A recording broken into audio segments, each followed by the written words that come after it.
Hey guys, I hope everyone had a wonderful spring break, and I hope you guys paused Sunday and realized it was Pi Day 314, right? Did you guys celebrate Pi Day? Hopefully everyone got a nice big slice of pie and you thought about the circumference of circles divided by its diameter. So hopefully we'll figure out later if you guys figured out that Sunday was Pi Day. All right, so anyway, for Monday and Tuesday's class, we're doing quadratic inequalities. So you only have that one section of homework to do, 5.1. Now you do have some homework questions in my open math about quadratic inequalities. And then when we meet live on those nights, we can talk about any kind of test review questions you guys want to talk about or any sections of the homework that maybe you haven't quite finished. However, you do need to realize that all of your Unit 2 homework is due by Wednesday, March 17th. So I can help you with any of that as well. All right, but anyway, let's look at some quadratic inequalities.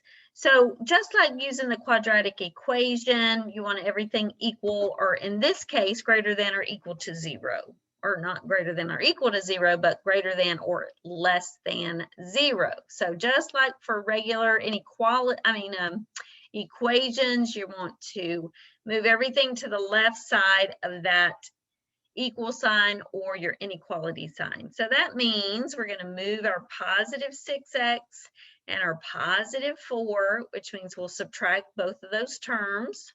So we'll end up with 4x squared minus 6x minus 4, and now we bring down the inequality and set it equal or less than or greater than 0. All right, so since our coefficient of x squared is not 1, probably the easiest thing we can do is just use the quadratic formula, which is negative b plus and minus the square root of b squared minus 4ac all over 2a. So the opposite of negative 6 is 6 plus and minus. Negative 6 squared is 36 minus 4 times 4 times letter C is negative 4 all over 2 times A, and 2 times 4 is 8. So in my calculator, I start with what's under the radical. So I'm just going to, in my calculator, put 36 minus 4 times negative 4, and I get 100. So 100 is a perfect square, so the square root of 100 is 10. So I have 6 plus 10 divided by 8, and then 6 minus 10 divided by 8. 6 plus 10 is 16, and 16 divided by 8 is 2. And then 6 minus 10 is negative 4. So negative 4 divided by 8 is negative 1 over 2. All right, so since it's an inequality, we want to graph our solutions, negative 1/2 and positive 2. And then to make sure we have everything that makes this inequality true, we want to use numbers on all 3 sides of our solution. So we want a number less than negative 1. So we're going to try, negative 1/2, which would be negative 1. We're going to try negative 1. A number that's between negative 1/2 and 2 would be 0. So we're going to try 0. And then a number greater than 2, we're going to try 3. So we're going to take each of these and we're going to plug it right into that inequality and see which ones are true. So starting with negative 1, I'm going to do 4 times negative 1 squared minus 6 times negative 1 minus 4, and I get positive 6. Is positive 6 greater than 0? Yes, that's true. Yep. All right, now we're going to try 0. So 4 times 0 squared is 0. Negative 6 times 0 is 0, and negative 4, is negative 4 greater than 0? Nope, that's not true. So 0 does not make this inequality true. And then finally, we're going to use 3. So we're going to do 4 times 3 squared minus 6 times 3 minus 4, and I got 14. Is 14 greater than 0? Yes, it is. So since it wants our answer in interval notation, we know that from negative infinity through, this is our, remember, this is our solution right here, through negative 1/2, but not including negative 1/2 because this doesn't have an or equal to sign. And then also from our solution, which is positive 2, and then to the right of positive 2. And that is our answer. And we know that because we checked all 3 sections of our number line. And according to Hawks, yep, that's the answer. That's the right answer. Okay. All right, let's try the next one. So first of all, first thing we have to do is move everything to the left of our inequality sign. So if it's positive, we're just going to subtract it. So we have x squared. We didn't have to move that one, so it stays positive. Minus 2x minus 15. We bring down the inequality sign exactly how it's written. All right, since our coefficient of x squared is 1, we can do this in our heads, right? We want 2 numbers that multiply to give us negative 15, but also add to give us negative 2. So those numbers would be negative 5 and 3. Negative 5 plus 3 is negative 2. So we're going to split up x squared to x and x. And then we're going to use those numbers we discovered on the bottom. So minus 5 plus 3. So we set each set of parentheses less than or equal to 0, which means we're going to move those numbers to the right side of the inequality, which means we would end up with x is less than or equal to negative 3 and positive 5. All right, so on our number line, we're going to put them in numerical order. There's our solutions, but we want to test all 3 sections. A number less than negative 3 is negative 4. A number between these 2 numbers is 0, and a number bigger than 5 is 6. And this time our circles are filled in because we have the or equal to sign. All right, so we're testing negative 4, 0, and 6 in our calculator using this inequality. We want to make sure we get a number less than or equal to 0. So if we use negative 4, in parentheses, I'm going to put negative 4 squared minus 2 times negative 4 minus 15, and that equals 9. Is 9 less than or equal to 0? No, it certainly isn't. All right, now let's use 0. 0 squared is 0. Negative 2 times 0 is 0. And is negative 15 less than or equal to 0? Yes, it is. That works. Finally, let's try 6. So we're going to do 6 squared minus 2 times 6 minus 15 is 9. Is 9 less than or equal to 0? No, it's not. So our solution set is right here, including negative 3 through positive 5, including positive 5 because of the or equal to sign. So that is our answer in interval notation. All right, got it right. All right, so let's look at this one. We're going to move these to the left side of the inequality sign. If they're minus, that means we're going to, when we move them, they're going to become a plus, right? So we bring down x squared the way it's written, plus 2x plus 3, and bring down our greater than 0. So we're going to split up our x squared. Now, what 2 numbers will add to give me 3, but I'm sorry, multiply to give me 3, but add to give me 2? Well, that would be 3 and 2, but 3 has to be positive. I'm sorry, not 3 and 2, but 3 and negative 1. Oh, wait. That doesn't work, does it?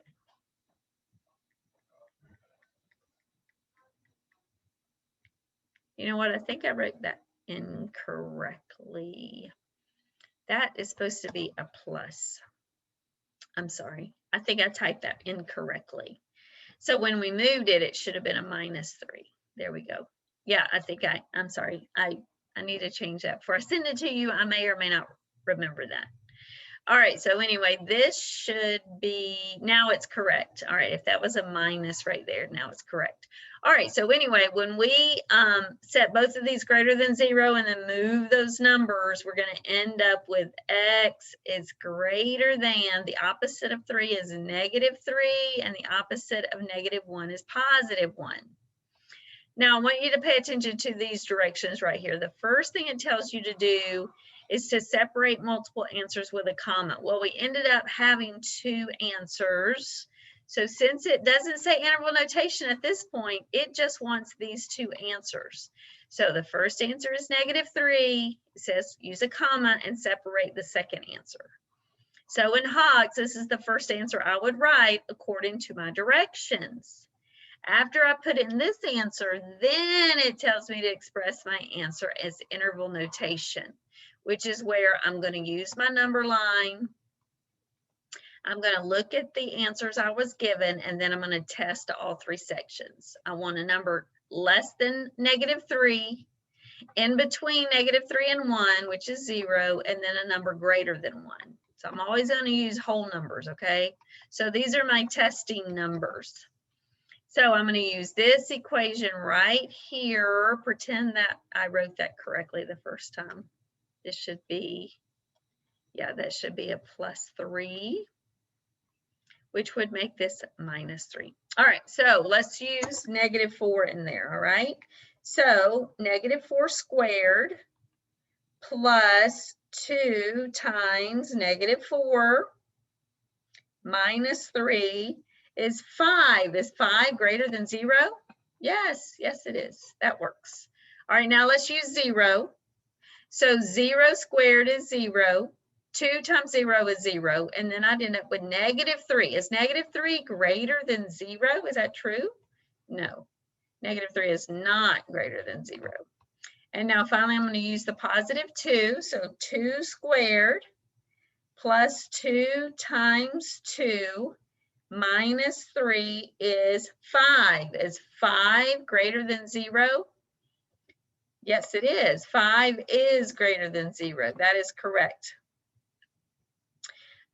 So that means that my solution is from -infinity. So this would be our solution set, right? -infinity through -3. And then this middle part doesn't work. So that means we're going to have a union of from -1. So don't forget about your solutions, right? From +1 through infinity. And that should be my solution in interval notation. And let's make sure I'm right. Oh. Yeah, so that's what they ended up with. Good, good, good. All right, goodness, I've made a mess of that slide, but let's move on. All right, now this is a My Open Math question. So let's look at this one. And don't forget to use your resources. You can use Desmos, DESMOS, and you can graph these and type it directly into Desmos with inequalities, and it'll show you what your solution looks like. But basically, it's saying, using interval notation, what is our x values when y is less than or equal to 0? Well, here is 0 right here on the y-axis. Or, you know, so the y-axis is here. So basically, it wants to know when x, what is the x values on this line right here? Well, below it says less than, that means from this line, including this line and below, where y equals 0 is actually the x-axis, and below that. Well, do you see that it goes from -infinity to 3, and since it says or equal to 0, we're going to use that filled in line. Well, here y is greater than 0, so we don't want to use anything above the x-axis because that means that y is greater than 0. Y is 1, y is 2, y is 3. So we want to use when y is 0 and higher, I'm sorry, less than that because that's what it says, then that means that x is from 7 to positive infinity. So using interval notation, that means from negative infinity, because we're going from here to 3, including 3, and then again from positive 7 through positive infinity. And infinity, of course, always gets a parentheses. And that's what my open math says. So that is the right answer. Okay. All right, so on this one, we want two numbers. So since our coefficient of x squared is 1, we can think of this in our heads. We want two numbers that multiply to give us 12, but add to give us -7. Well, those two numbers would be 3 and 4, right? But -3 times -4 is +12. And -4 plus -3 is -7. So we're going to separate our x squared to x and x, and then we have -3 and -4. We bring down our less than 0. Then we set both of these less than 0. So then when we move those, we ended up with x is less than +3 and +4. So then that's when you do your number line. So you want a number that's less than 3, so I'll use 2. In the middle of these, so I'll use 3.5. And then greater than 4 is 5. So these are our testing numbers. Those are our testing numbers. So we're going to plug those numbers right into this inequality and make sure we get a number less than 0. So when x is 2, 2 squared minus 7 times 2 plus 12 is 2. Is 2 less than 0? Nope. So this part of our solution doesn't work. Now we're going to try 3.5 squared minus 7 times 3.5 plus 12 is -0.25. -0.25 is less than 0. And then finally, we're going to use 5. So I'm going to do 5 squared minus 7 times 5 plus 12, and I got 2. 2 is not less than 0. So our solution set is only from here to here, not including 3 and 4, but from 3 through 4 with parentheses, not including those two numbers. And that's the right answer. All right, here's another one. All right, this time we're going to use two numbers that multiply to give me -42 and +1. Well, I need two negatives to make a negative when I multiply, so that would be 7 and 6. And to give me a +1, my bigger number has to be positive. So I'm going to use x plus 7 and then x minus 6. And set both of those greater than 0, which means I'll end up moving both of those to the right side of 0. So that would be -7 and +6. So then I need my number line. I got to test all 3 sections. A number less than -7 is -8. A number in between them is 0. And a number greater than 6 is +7. So these are my testing numbers. So I'm going to plug those numbers straight into this inequality, and I'm looking for a number that, I'm looking for one of these that will give me an answer greater than 0. So -8 squared minus 8 or plus -8, and then -42 is 14. Is 14 greater than 0? Yes, it is. So that works. Now when I put in 0, 0 plus 0 minus 42. Is -42 greater than 0? No. This section doesn't work, but when I plug in +7, I get 7 squared plus 7 minus 42, and I get 14 again. Is 14 greater than 0? Yes. That means from -infinity through, this is our solution set, right? Right here. Oh, no. Oh no, what did I do, you guys? Dang it. Okay, I messed that one up, but anyway, here's the answer. Yeah, so anyway, it was on the bottom part of -7 and to the right of 6. So anyway, I'm not gonna take the time to redo that because I was almost done with it, but that was the right answer right there. That middle section wasn't gonna work when I used 0. 0 wasn't gonna work. All right, I think this might be the last one. Nope, 2 more. All right, 2 more. All right, let's do this. So on this one, all we got to do is move over 8x. Well, we're going to put it in ABC order. So we're going to subtract 8x and put it right there. So we're going to do 2x squared minus 8x, and then that stays a positive 4 because we're not moving it, is less than or equal to 0. Since our coefficient of x squared is not 1, let's use a quadratic formula, which is negative b plus and minus the square root of b squared minus 4ac all over 2a. So the opposite of -8 is 8 plus and minus -8 squared minus 4 times 2 times 4 all over 2 times 2 is 4. So in my calculator, I'm just putting what the radical says right now. So I'm going to do 64 minus 4 times 2 times 4, and I get 32. So think about the square root of 32. So in my calculator, I'm putting the square root of 32 is 4 square roots of 2. So this is basically 16 times 2. Square root of 16 is 4. Square roots of 2. Got it? So we have 8 plus 4 square roots of 2 over 2. And then we have 8 minus 4 square roots of 2 over 2.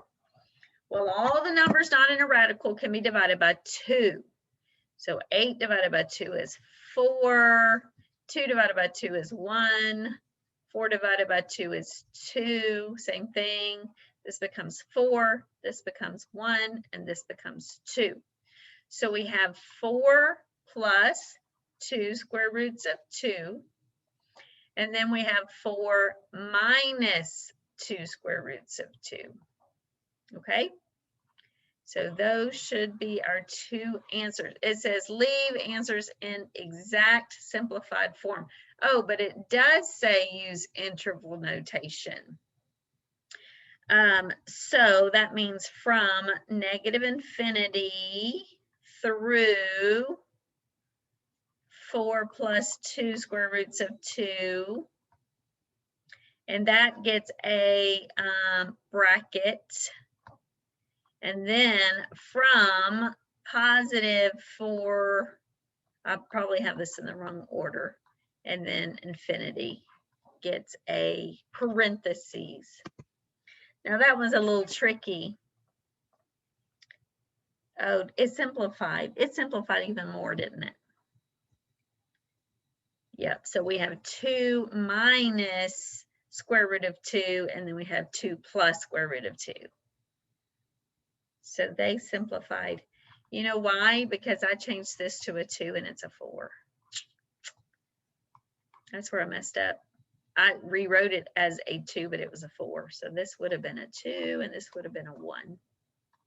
2 and 1. Sorry about that. I messed up on that section. All righty. All right, one more. So on this one, all we're doing is moving our +10 to the left side of the equal sign. So we're going to do c squared minus c squared plus c minus 10 is greater than or equal to 0. Now, the reason I want to do this one is because, well, let's just do it. All right, so this is our a is -1, our b is +1, and our c is -10. So we're going to do the opposite of b plus and minus the square root of b squared minus 4ac all over 2a. So the opposite of 1 is -1 plus and minus 1 squared is 1 minus 4 times negative 1 times negative 10 all over 2 times negative 1. So I just put what's under the radical in my calculator first. So 1 minus 4 times negative 1 times negative 10 is negative 39. So you guys, when you end up with an inequality, under the radical is a negative number, that means there is no solution. So I know that there are things such as imaginary numbers, but all of these we put on a number line, and can you graph an imaginary number? You cannot. You cannot. So that's why on this question for my open math, if you end up with a negative under the radical, you need to put there's no solution. Okay. All right, that was a lot. I know it was.